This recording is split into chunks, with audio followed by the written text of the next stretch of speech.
All right, so thank you guys for joining me. I appreciate you guys taking times out of your busy schedule. It is time to get started here. We've had a little chat, and I do think things are going to be picking up this spring a little bit across the country. Inventory is the big challenge, and so for us to communicate to the people in our sphere of influence some of this information so that they're not just getting fear-based news from the media, us to communicate what interest rates are doing, how they're coming down.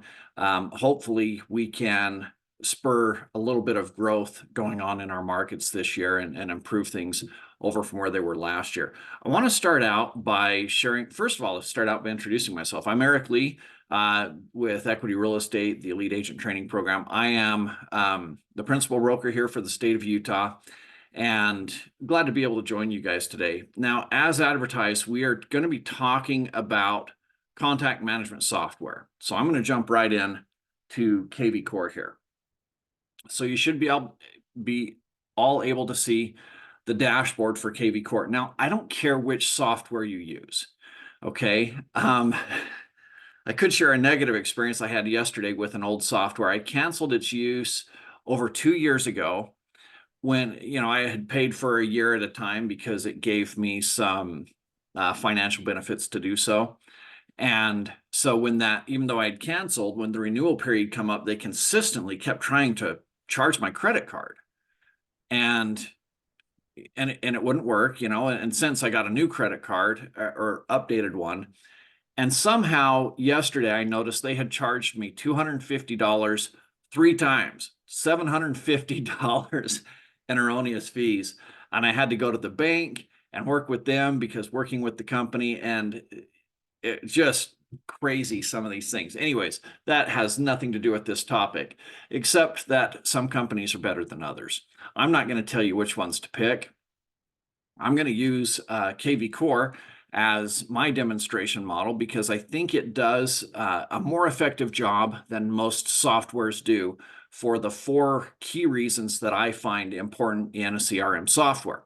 So let me talk about the 4 reasons first that I think are important, and then I'll go through KVCore and show you how I do those. But this can be applied to any software. And my hope for you is that you end this day with a firm determination to use some form of software, even if at the very most basic level, if you have a 0 budget, you want to use an Excel spreadsheet, okay? So even on a most basic level, you could apply these concepts. It's just going to be more work for you if you're doing it yourself with an Excel spreadsheet, but it can all be done. So here at Equity, we provide you with a couple of different options. KVCore is one of them, but it does require you to use it on a consistent basis. This is a very expensive software. If you were to get this on the open market, it would cost you around $600 a month, the version that we provide to our agents for free. And a lot of agents aren't using it on a consistent basis. And if you don't use it regularly, I think it's after 2 months, we will cancel the service for you and you get to use the other option, which is the Pro Agent website. Now, Pro Agent website still provides you with the CRM and the website, as does KVCore. It's just a different format and it's much less expensive. So with that said, while I'm talking about KVCore, these things can be applied to Pro Agent website. Most of it can be applied to Buffini software. A lot of you guys are big fans of Buffini. I'm a certified Buffini mentor as well. And I love their software for the sphere of influence, the relationship part. That's, of course, the core emphasis of Buffini's trainings. I do feel like there's a couple of things that his software is missing, and we'll talk about that. But over the years, I've tried Top Producer, another software I love. Well, I've tried a whole bunch. At one time in this training, I used to demo like 5 different softwares, and it was more so that you could kind of see an overview of a bunch of different softwares and then pick one. I'm not going to be doing that today. I'm going to be going over more what I want you to be doing with the software, regardless of which software you pick. So the 4 different things that I think are important that you use software for is, number 1, working with your sphere of influence, building relationships. When we look at the studies that the NAR has done, they do studies every year, and increasingly over the 21 years I've been in this business, the number has gone up as to what percentage of people would rather work with somebody they know and trust. And you'd think everybody would want to work with somebody they know and trust, but it's not the case. A lot of times when we're dealing with the kind of maybe sensitive financial information, like, you know, how much money you earn and can you qualify for a house and what's your credit history like, maybe you don't want your best friends to know all about that kind of stuff. And so there is a group of people out there that would rather work with just a professional and keep their relationships off to the side. And so when I started in this business, it was about 72% of people wanted to work with somebody that they knew and trust. Still, that's 3/4. And as time has gone by, that has steadily increased. Up right now, last I saw, it's over 80% of people. So over 4/5 of people would rather work with somebody that they know and trust. And so to me, the primary emphasis, and this is also emphasized with Buffini's training,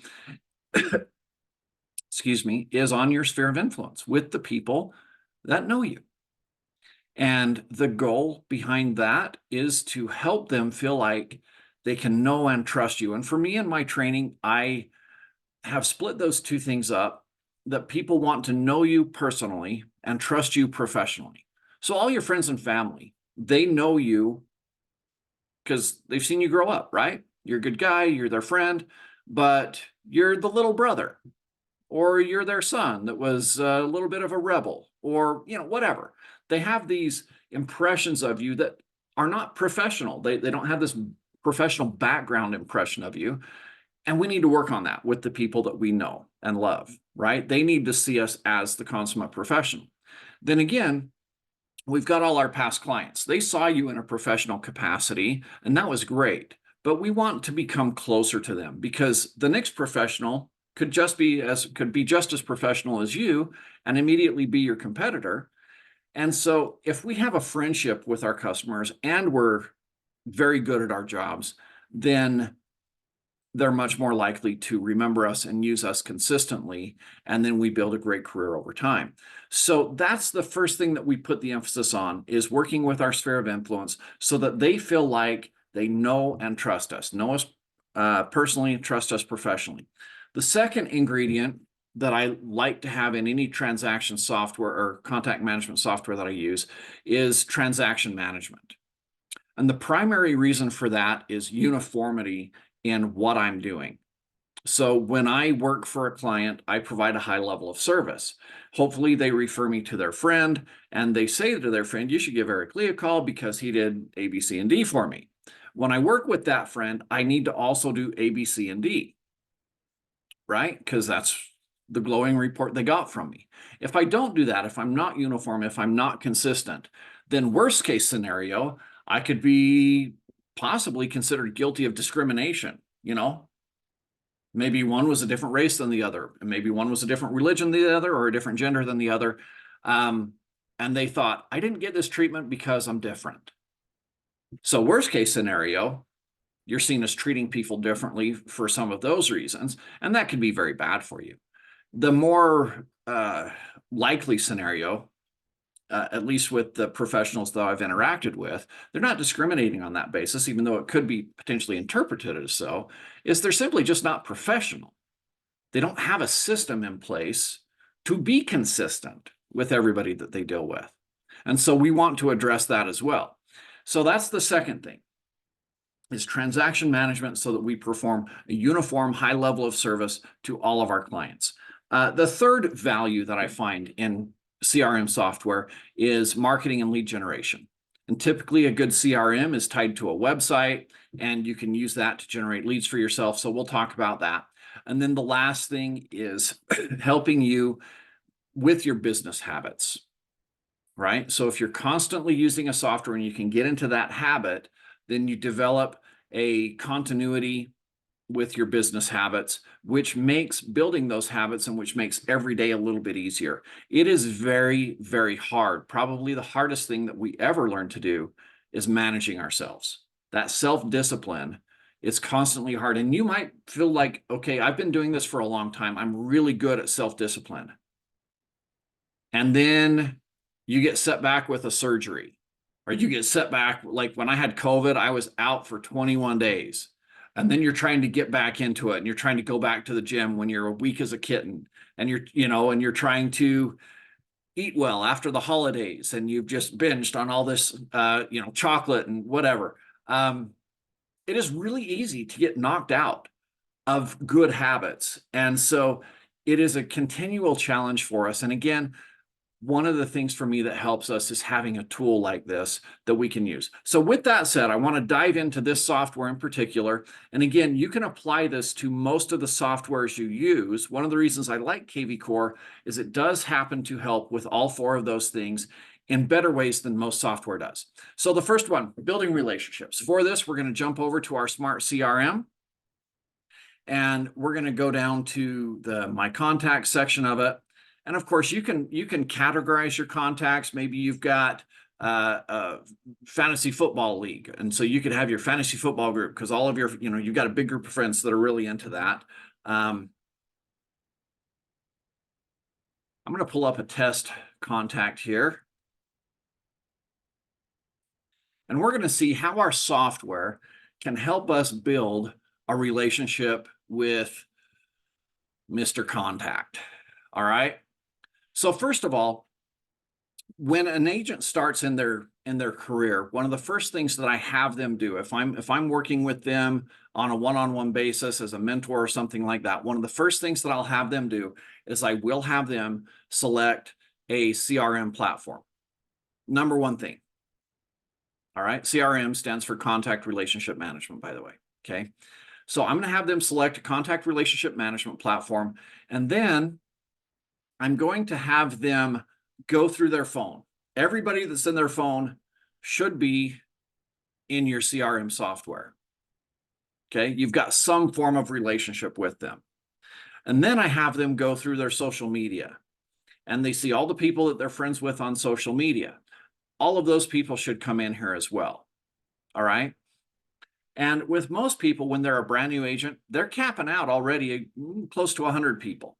It's not a lot. Our goal is to get 500 people that we're actively working with. And that's the key here.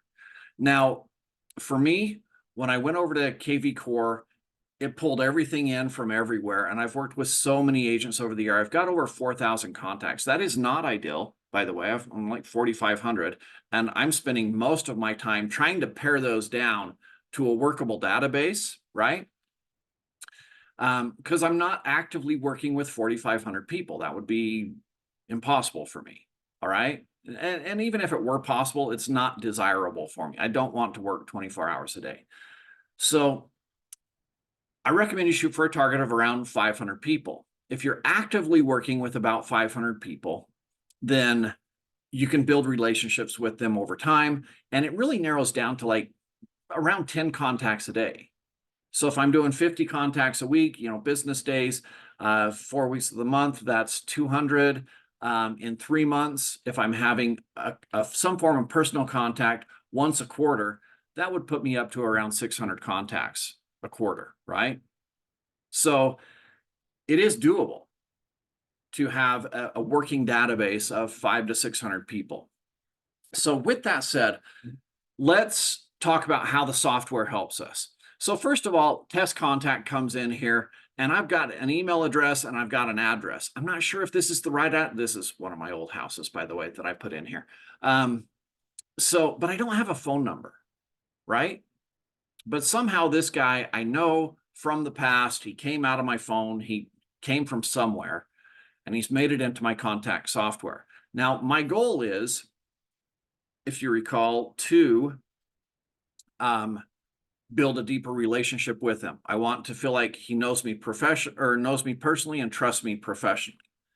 So some of the things that I can do, first of all, this isn't a prospect. He's just in my sphere of influence. I want to classify this correctly. Now with KVCore in particular, you saw that little warning pop up. When he's in my sphere of influence, there are different things that could trigger to work with him. And we're not going to go a ton into detail on that with KVCore, how those triggers work, but they do matter. Also, whether it's a buyer, seller, renter, vendor, or agent matters as well. So those are the two things, where they're at in their client journey and their classification over here. These are triggers that can start campaigns for them. So you want to make sure that all those details are accurate. The next thing that I would do is maybe I had gotten this from, maybe it was off my email or something like that.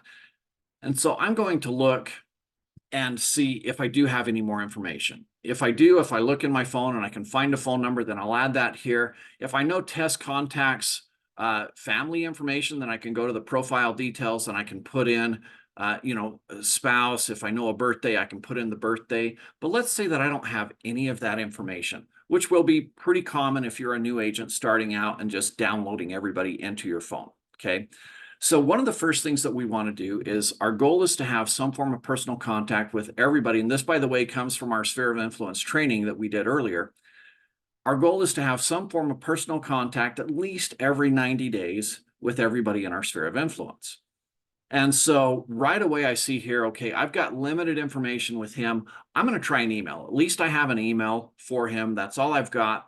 So I'm going to try to send an email to him, and he needs to subscribe because this is a lot of these big software programs are compliant with the CAN-SPAM Act. And so you can't just download a whole bunch of strangers and start sending them mass emails. So he hasn't subscribed to anything yet. Obviously, it's a fake email account. If he does subscribe, then I can email him. So I would want to copy this, go out to my Gmail and send him an email and say, hey, it's been a long time since we've talked. I mean, obviously, if I don't, we're assuming this is somebody that I know. It's been a long time since we talked. I just wanted to catch base with or touch base with you and see how you're doing. And by the way, I don't even have your phone number, right? That's going to be one of the first things I'm going to try to do is get a phone number, get better contact information so that I can have better relationships. Once I get a phone number and I'm having regular contact with him, and I'm not going to go into detail on the sphere of influence training, how you do this, but once I get the phone number, when this pops up again in 90 days to do, to have a contact with him, then I can, now that I've got his phone number, I can shoot him a text and say, hey, how are you doing today? And as time goes on, I'm gathering more information. And if he says, you know what, today's pretty rough, lost our dog last night, then I could do something like, Buffini trains with doing pop buys, and I can build a relationship. So this isn't just about having some generic form of contact every 90 days. It's actually about building a relationship. And I've had agents that I've personally mentored, and they said, I reached out to somebody. Somebody said, can I make the screen bigger? I don't know. Not sure how to do that. You're seeing my full screen here. I don't know how to zoom in any bigger than this. So sorry, Ron. So anyways, with this contact, as I'm having contacts with them, then I want to add notes and I want to record the contact because, again, in 3 months, if I'm working with 500 people, it's going to be hard for me to remember all the details of our conversations. So when I get up here, I'm going to scroll down really quick. I'm going to refresh myself and I'll say, oh, yeah, I remember test contact. And this is where we're at in our relationship.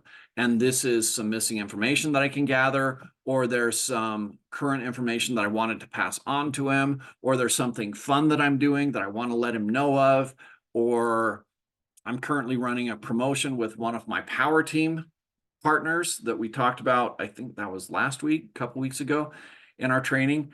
And so I've got lots of different things that I can do to have a conversation and build a relationship with them. But my primary goal with all of these conversations is to have value with it.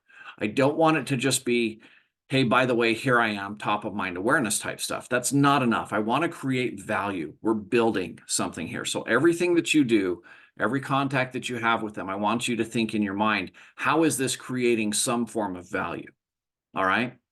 So that is the basis of using your sphere of influence or using your CRM software to nurture a relationship with your sphere of influence. You get in here, you come in, you can schedule, you can add a task. So once I've talked to him, I could add a task and I can come in here and say, you know what, I need to call him again in a week. He's on vacation, he's going on vacation to Hawaii. I want to see how that vacation went, because I've been thinking about going to Hawaii myself, right? So that's building a friendship with somebody. And so I can just shoot him a quick text and say, hey, how was Hawaii? And then to him, if he was just a client, we're building a deeper relationship. So I can go in and add a task based on my conversation with them. I can, if he says, hey, I'm thinking about buying or selling, there's lots of different things that we can do in here with this software. But again, I'm not training necessarily how to use this software, like how to do a presentation on his property or listing valuation or something like that. I'm training you on how to build a relationship first. So the idea is one contact at least every 90 days. So if I have a contact today and it's pretty generic, then I'll just put in that we want to have another contact, where I'm going to create a task to have another contact in 90 days. If we talked about something that did matter, he was sick, and I can go over and do a pop by and drop off some chicken soup or something for him, then we can do that. Anyways, hopefully you get the idea of how we can do that. I want to move on with some of the other things that we can use this software for. So that's building a relationship. The idea is to get in there, have a contact with them every 90 days, record the results of your conversation, and build on those conversations and build on those relationships over time. Okay.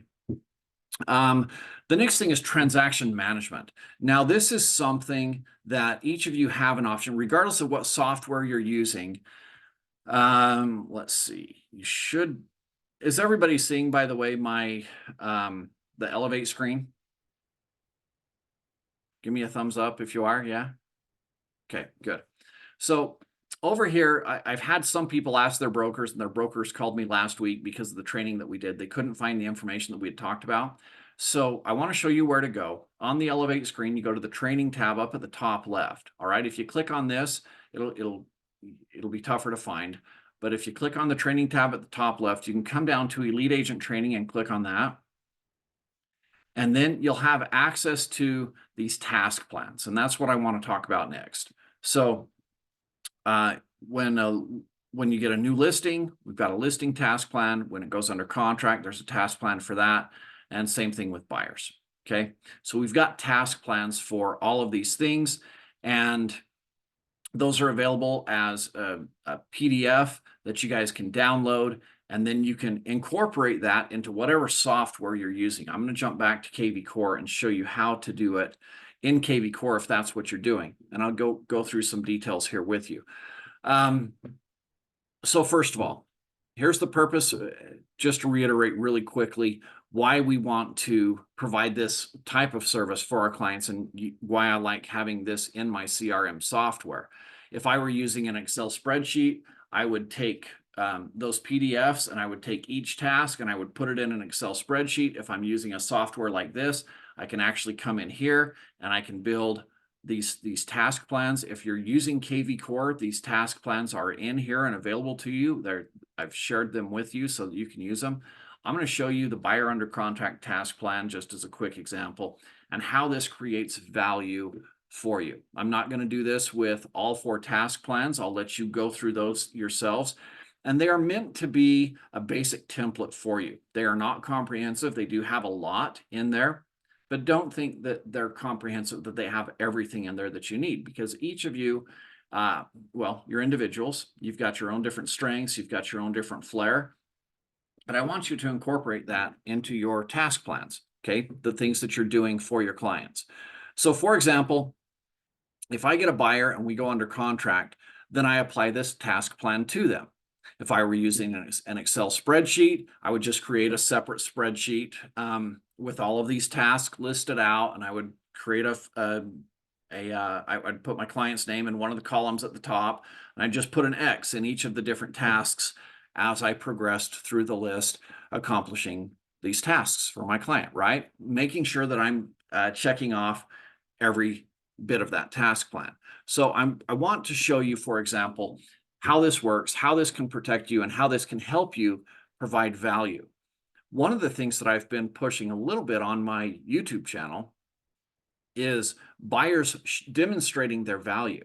It was mentioned in that Sitzer Burnett case back in Missouri that buyer's agents are irrelevant in today's market, that they don't provide value because buyers can get on the internet, they can have access to a whole bunch of stuff, they can find their own homes basically themselves. And that is such a naive view of what buyer's agents do. It's an uneducated, completely uneducated view of what buyer's agents do and the value that they provide. So I've been really pushing buyers communicating that their value better to their clients, to their sphere of influence. Okay, this is, I want to just demonstrate how you can use this task plan to better provide value to your clients. And I actually use this in all of my interviews as well, because I require newer agents to go through training and get this, because the level of training that you have received to get your state license is so minuscule that you should be embarrassed if you think about going out and doing business for somebody with that level of education. So let me show you some of the things that I've put in to these task plans. Okay, this is my examples. By the way, if you're building your own task plans, you can use my template as your skeleton, basically, and then flesh it out. And you go to a training or a CE class, or you're talking with another agent, and they say, these are some things that have worked for me. Or you watch a podcast and you say, you know what, that's a great idea. What you want to do is jot down that great idea, and then come back at the end of the day, put on your manager hat. We've talked about that. You put on your manager hat, you jump into your CRM system, and you add that great idea to your task plan so that you can incorporate that great idea into your business practice and do that every time with everybody. And it's the difference between growing and just hearing a bunch of good stuff. I know agents that listen to podcasts and they're constantly reading self-development books, but their business isn't changing because they're hearing all these good ideas, but they're not implementing them. All right. So this is one of the keys to implement those things. So for example, here, how we create value with a task plan for a buyer. They go under contract. First thing, three tasks should immediately pop up. Earnest money is one of those things. And I've got details in here. When we click edit, I can see all the details in the notes. And so you would want to do the same thing when you're building your task plan, put in the details of what that means. For us, our contract says earnest money is due within 4 days. Our practice is to hold it with a title company. So I share the title company locations with my client, and I contact the title company and let them know that they're going to have a visit from my client, and I send them a receipt form so that I can get a receipt and get those things and make sure that we've met our first obligation under the contract. Okay, then we've got the docs. We got to get these documents signed and sent. So what does that mean? We got to get a buyer signed broker agreement. That should already be in place. We should have a purchase contract and addenda all signed and executed. The brokerage admin fee that equity has, if it's an FHA VA loan, we need that addendum. We need a lead-based paint disclosure if it's a property built prior to 78, and we need that lead-based paint pamphlet sent. Now, this is a big deal right here. This simple little thing, we've heard from some brokers here in the state that the federal government was coming in doing audits. They could audit up to 10 different offices. And if they couldn't prove, because in the lead-based paint disclosure, we're saying that we have sent off this lead-based paint pamphlet, if we couldn't show that we had actually sent it, then we're getting fines up to $20,000 a file. And if they're auditing 10 files, there's about $200,000 in fines there. So a simple reminder like this can save you $20,000 on a file. Right there, there's some great value added. Next, we want to schedule the home inspection with the buyer, the inspector, and the seller's agent. We want to send a copy of the purchase contract to lender and title so that they can get going on their work. All of that is done immediately. Day one rolls around. We're getting forms to the buyer. Which forms? We want to make sure we get the due diligence, the for your protection, get a home inspection, and the wire fraud forms. These are now all required forms. And so we're getting those done right up front. I'll sometimes have agents that get to the very end of the transaction and they've forgotten these things. This is information a client needs to have on day one, not just us checking off boxes in order to get paid at the end of the transaction. This is information they need to have on day one. Okay. Day two, we're going to verify utilities are on. This doesn't come up in any trainings. It doesn't come up in their state education. It doesn't come up in CE classes. But this is one of those things that we need to make sure that the utilities are on, because we've got an inspection ordered. An inspector is going to be going out there. If we show up, and this is something that you learn through the School of Hard Knocks, but if we show up and the inspector can't check the water heater, can't check the furnace, can't check the appliances, nothing's working, he's still charging his fee. And a lot of inspectors are good-natured and they want to get continued business. So they say, you know, if you can get these things turned on, we'll come out again for free. But it's a pain in the butt, and it's not going to happen immediately. And you may miss your due diligence deadline because of pushing all of these things back. And so you may go back to the seller and say, hey, we need a couple of more days to get our due diligence done. And what we don't realize is that the seller has gotten another offer, meanwhile, that's netting them a little bit higher value, and they're just looking for an excuse to cancel. And so they say, no, you don't get extra days, all because of one simple thing that nobody ever trained you to do: turn on utilities. Right? And this, by the way, is a conversation you should be having with your clients, because you can make a very simple call, make sure the utilities are turned on, and not even tell your clients you did it. Communicate your value to your clients. Give them a call and say, hey, by the way, I just made sure all the utilities are turned on for the inspection. Here's why this was important for you. Because this one simple little call could have potentially derailed our entire contract, right?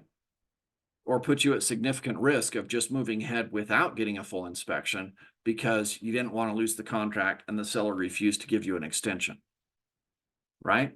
So hopefully you understand how these simple little things are creating value, and you can see the demonstration of that. Now on day 4, according to Utah's contract, that earnest money should have been collected. I want to make sure I've got proof of that, and I want to send that proof to the listing agent so that they can't ever make a claim that we have or that we are in breach of contract. Okay, we want to make sure that the earnest money was put in, and we want to send that proof to the listing agent.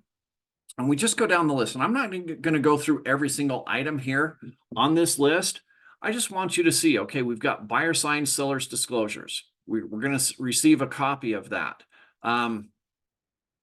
Of the buyer disclosure. We're going to be doing on day 7, we're doing weekly updates to the buyer, and we're talking to the lender every week as well.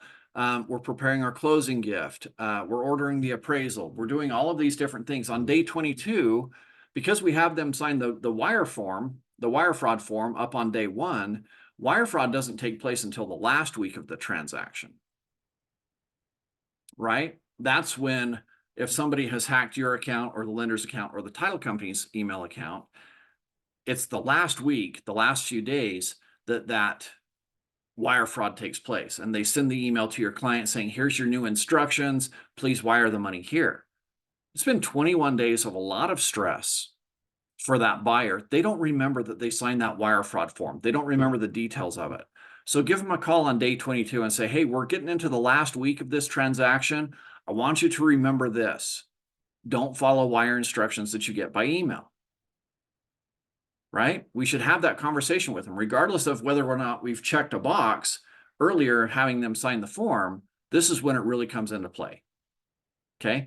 Then we can arrange for utilities to be transferred, because boy, is it frustrating when they move into their home and the seller turned off all the utilities and they're facing freezing pipes or reconnection fees, which were completely unnecessary. Simply having this phone call and saying, okay, when are you guys planning on transferring it? Okay, we'll make sure that my clients contact the utility companies so that we don't have to pay reconnect fees.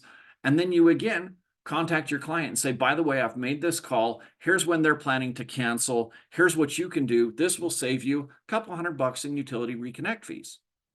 Again, you're communicating your value. So not only are we showing them how we're saving their transaction throughout this process, but we're showing them how we're saving them money. When we get to the end of this, we're arranging for possession. Okay, so we're making this contact in advance because we've got a contract that says we're going to take possession on this day. But now again, we need to be communicating this, making sure that those dominoes are lined up so that they fall at the appropriate time. We're ordering the home warranty. We're putting, and then down here is just business practices. Boomerang is a follow-up system where it's a subscription service that I can sign up to, and it sends automatic postcards out. I can ask my customers for a review that I can then post to Google or my website or social media or whatever. So that covers the second ingredient. And I just went over the buyer under contract checklist, but you should have a checklist, and there's 4 of them available. So, whether it's a buyer that goes under contract, if it's just a new buyer, the checklist is very small. You're doing your buyer presentation and you're getting them pre-qualified. So there's not a lot there for just a new buyer. But when the buyer goes under contract, there's a lot of things that need to be happening. And if you're doing this on a consistent basis and communicating what you're doing, communicating that value to your clients, then you're going to get referrals. Okay. Because you're really demonstrating value there. So that's the second key ingredient of a transaction management software. A lot of softwares have that built into it. It's my only complaint with Buffini software. If his had that, I would probably be using his because I love how well he does with your sphere of influence. You know, people don't fall through the cracks. If you haven't talked to somebody for a while, they pop up on your to-do list automatically. It gives you great suggestions of things you can say to them or pop bys or whatever. But he's missing this one key ingredient of having some way to manage your transactions on a consistent level. And when I sent that into their staff, they're like, you know what, this is our focus. We're going to stay in our lane. And that was kind of disappointing to me because there are several other softwares. Top Producer has it, LionDesk has it. There's several other softwares out there that have a pretty good transaction management task plan involved with it. All right. We're going to touch really briefly on number 3, marketing and lead generation. I'm going to go back to sharing my screen. We're going to jump back into KVCore and we're going to go to our listings. All right. So when we go to our listings here, oh, sorry. Ooh. Okay. So when we go to our listings that we've got, these are just different listings that we have around the country. There's some fun ones out there, but we can pull these up. So I'm going to, I know Tracy. I don't think she'd mind if we're showcasing her Smithfield listing here. So it's a little home up in Smithfield. Great little, man, great price range for a starter home, right? It's clearly a small home, 636 square feet. But hey, for that price, there's almost nothing out there. So that's a great price, right? So one of the things that we can do with this software and many softwares is we can market ourselves. And one of the best forms of marketing ourselves is built around our properties. That's what people are truly interested in. They very rarely get online saying, I'm just shopping for a real estate agent. No, they get online and they shop for real estate, right? So if we have, whether it's pro agent websites or it's KVCore or whatever, a lot of the CRM softwares are tied to a website. So your website is out there encouraging people to click on links. When they click on that link, you get a notification and they come to you. You can also use, some softwares like KVCore. I can send this out to everybody by email. I can click on more actions. I can print flyers. I can do presentations. I can post to Facebook, to Twitter, Pinterest, Craigslist. Now, why would I want to use my software when I can easily do this from the MLS directly? Right? As soon as I publish something to the MLS, it gives me the option to post it to Facebook from there.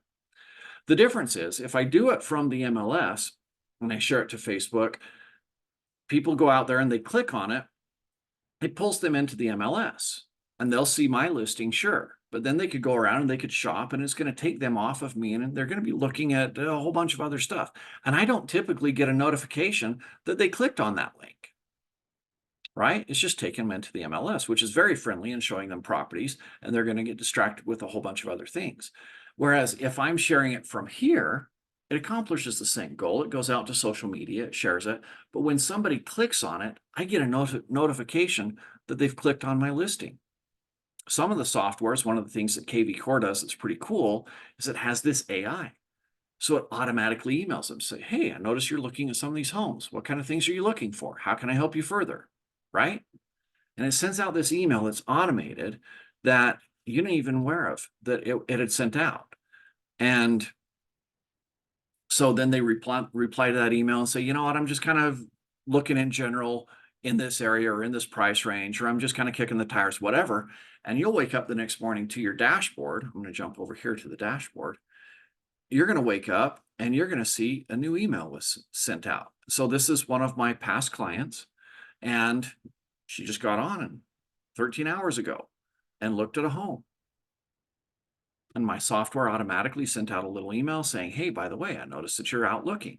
Are you wanting to restart your home search? And she just said, hey, I check every now and then, see what's out there. Right? That's a great contact. And that was initiated automatically 13 hours ago. And then today I was able to jump in and check my dashboard and see here's an interaction, and I have an opportunity to build a better relationship. So I come in and I personally emailed Sandy and just touching base with her, seeing how she's doing and getting an update on that kind of thing. So I'm not going to go really deep into the how you can market your listings. There's a ton of different tools out there for it.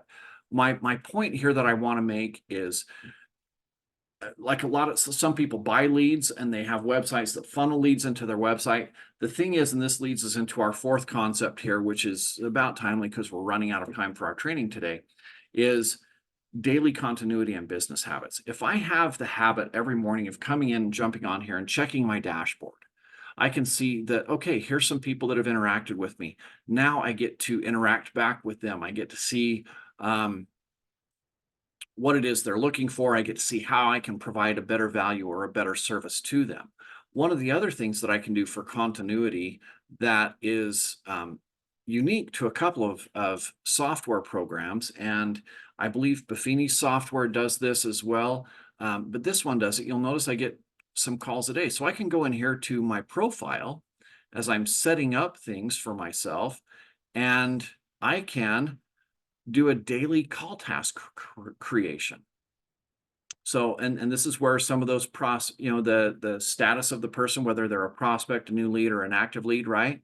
So I'm going to generate automatic call tasks of 20 contacts a day. You can do 10 if you're very part-time with limited time, you can do 5, and it will automatically pull up. I don't want to have that working on the weekends, but it's going to do this every day. It's going to send me an email with the list of people I need to call that day by 8 a.m. And I can edit that here and say I want it to do 10 or 5 or whatever. And I really like that about this software is that it can help me stay on task for the day. So I wake up in the morning, I see here's the 20 calls that I need to make today. I pull those up. And again, this is one of the things that I see with some good software programs is that they'll highlight people that I haven't talked to in a while so that I'm not getting a bunch of stale people in my database that aren't being nurtured, right? So those are one of the tools. So I'm going to stop sharing the screen here and open it up really quickly if you guys have any questions or comments or thoughts on this type of thing. But the goal here, as I just wrap things up, the goal here is to encourage you to log into your software on a daily basis to help you have those good habits, whether you're making a minimum, even if you're very, very part-time, you should be making 5 contacts a day. If you're full-time, I think you should be making 20 contacts a day. This isn't 20 attempted calls. This is 20 interactions with people, 20 contacts a day, okay? A full-time person can do that. If you're doing that, you can very effectively manage a database of, again, 500 to 600 people of actually nurturing and building relationships with them. Again, if I were making 10 contacts a day consistently, once a quarter, I could do 500 to 600 people in my database. And again, if I'm doing a really good job, it's not just going to be once a quarter sterile contacts. I'm going to be, talking with them, and I'm going to find out that it was their birthday, and that's going to be a special call regardless of the 90 days. And I'm going to be, if they're sick, I'm going to be making sure that they're doing okay. I'm going to be following up with them on their favorite football teams because I'm building relationships with people. It's not just going to be limited to my, one sterile contact every 90 days to check a box off and say that I'm maintaining contact with people. I'm trying to actually build relationships. So if I'm full-time and I do 20 contacts a day, I can do that. And I can have good relationships with people that not just top of mind awareness, but there's a depth to the value that I'm creating here. And that is the primary value of a contact relationship management software. It's right there in the name. Okay. So with that said, any questions you guys have? Yes, Marianne. I had a question. It's not on the topic necessarily of building relationships, but it's the advertising or the marketing listings. Is there another training that's more in depth that I can get some clarification on that? So a lot of this will depend on the software that you're using, and most softwares, like for example, if you're using KVCore, they have very in-depth training. Okay, they have very in-depth training on all of their products. So if I share the screen and go back to KVCore, and you come down here to the support and training, and you click on courses, or their YouTube channel or whatever. But if you click on the courses, then you can get in-depth training on each aspect of it. And so rather than me spending a lot of time doing a training on a software that, you know, if we did a raise of hands here, I bet less than a third would be using KVCore right now. So rather than me do a whole bunch of training on a software, I want to teach the general concept. So if you're using KVCore and you want a specific training on what can I do to boost my listings, how can I use this to generate business, then you could go into their courses and get a specific training for you on that. If you're using pro agent websites, at the bottom of each of their pages, they have little YouTube videos that demonstrate how to utilize their systems most effectively. So most softwares will have something that demonstrates how to better utilize their specific software for that purpose. Does that help? Yeah, and I'm assuming it's the same with the marketing, because those two things I really need to get focused on. So. It is, yep.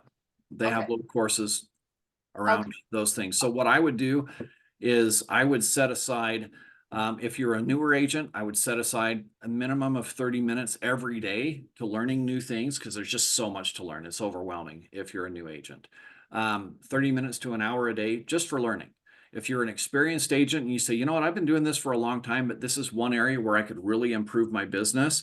But I've got a lot of stuff going on. I'm really busy. I would still set aside at least 1 hour a week where you are studying new technology and improving yourself.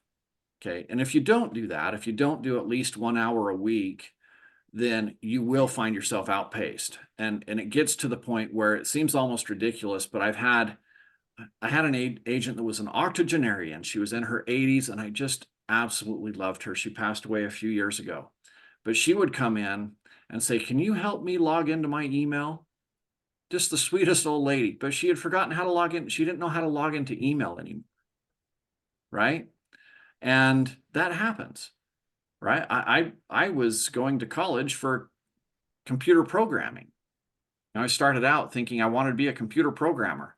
And man, that has completely outpaced me to the point that I'm asking my kids, how do I do this now? And they're 11 years old, right? Technology outpaces all of us. If we're not making a consistent, dedicated effort to learning and improving our skills, at least in that one area, we'll fall way, way too far behind. So that's what I would say, Marianne, is a great question. Leah, you got a question? Thank you. Yes, Eric. So I set up some message. So then KVCore helped me to send out those text message to leads automatically, which Yeah. is very nice. And then at the beginning, I got notification every time when people send me message. So I can go back to KVCore to check. Yeah. But then later, I don't know why, this just stopped. I didn't get any notification anymore, so I had to go back to KVCore every time to check if there's a new reply.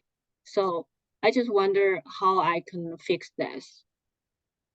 So again, I don't want to get into the weeds with specific training on any software, whether it's KVCore or not, because typically those types of things, my answer is, even if we had one-on-one time, my answer would be call their tech support. Programs are always updating themselves. They're addressing new bugs or viruses that have come out for software. They're constantly reinventing themselves. Sometimes it's as simple as, you know, the oldest fix in the business is to restart your computer, right? Sometimes you have to get real drastic and unplug it for 30 seconds and restart it. Sometimes you have to clear your cache. Like when I call our tech support over and over and over, it's like, yeah, clear your cache because you've got an older version saved in your cache history and it continues to load that and it's not functioning correctly because they've updated the software, but you're continuing to load based on this old cache that was stored in your computer. So it could be something as simple as that. That's an individual challenge for you. But usually tech support can help you figure that out. So they do have, most software companies, and KVCore is one of them, they do have pretty good tech support when you interact with them and say, hey, here's the challenge that I'm having. Can you help me with it? And so whatever software program you're using, if you're having challenge, don't be afraid to reach out to their tech support. You are paying them. In our case, we're paying them a substantial fee for KVCore. And they do have people set aside that are experts in it. And so yeah, never wait around for for help on that. You can interact with them directly. Yeah, okay, thank you. I'll do that. Yeah. Okay. Anything else? All right. Quick question. Yeah, go ahead. I'm Jeanette Price. Hi, I'm Jeanette. really not Zion. I just wanted to know, are these CRMs integrating with your email or your Google calendars? Or I noticed that there was a calendar spot on there. And so are you going to KV to see your calendar, or are you going to Google to see your calendar? Some integrate, some do not. Some do it very well, some don't. Most of them will integrate with your email when they're sending stuff out. Even with a text function like KVCore has, they don't integrate with your cell phone. You get a separate number, so clients are getting text from a number that they don't necessarily recognize, and that's just the way they have to do it for it. So it all depends on the software that you're using and how you want to incorporate it. But yeah, you can incorporate your calendar into them. With me personally, with my use, I've got my assistant and I'm sharing some calendars with him. I've got my training calendar that I share with everybody. So I've got a lot of things on mine that aren't just real estate related that I'm sharing with different people or multiple people. And so I don't pull that in to the software because it kind of confuses the software. So I work independently with my Google calendars, but that's just my business and it's fairly unique.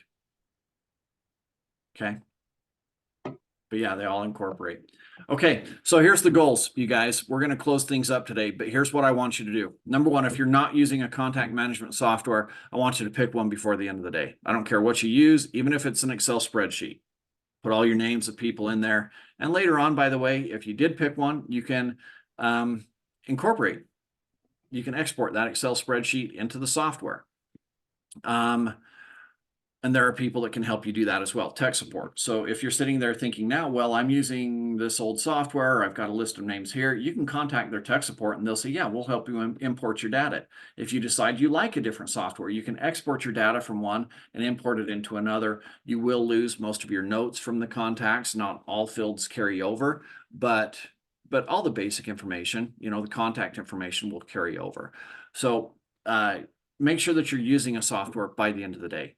Make sure that you are getting into that software on a daily basis with, and you have a minimum goal of 5 if you're very part-time to 20 people if you're full-time, 20 contacts a day that you're putting into that software. And then the challenge will be to make those value-added contacts. And we've done lots of trainings over the last few weeks, whether it's with your power team and you have incentive-based coupons, whether it's your newsletter that you're communicating to people with, where you've got market updates and things like that. The goal for you is to be into your software on a daily basis, and then also put together your task plans in working with buyers and sellers so that you have a consistent level of service that you're providing to people. It's a lot of homework for 1 week, folks. I hope that you if you've already done some of those things, you can go in and fine tune things. You can improve things a little bit. If some of the bad habits have crept in, that you can try to be more consistent with your good habits. And that would be the goal this week. So thank you guys for joining me.